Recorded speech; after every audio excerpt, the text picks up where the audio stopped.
this is the simple internet and intranet monitoring system that I made. I called it BantayNet. As you can see, it still don't have user interface, for it was designed to run only in the background.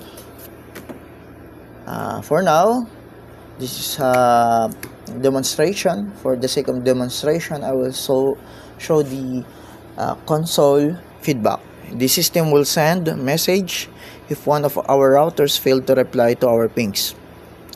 Please take note that not every failed pings will trigger a send message. It needs 100 tries to decide if the pings require the system to send message. This system monitoring internet access also. Again, same process with the routers. The difference is it will only send message if the network resume the access to internet for obvious reasons. As you can see, I intentionally disconnect my computer to internet.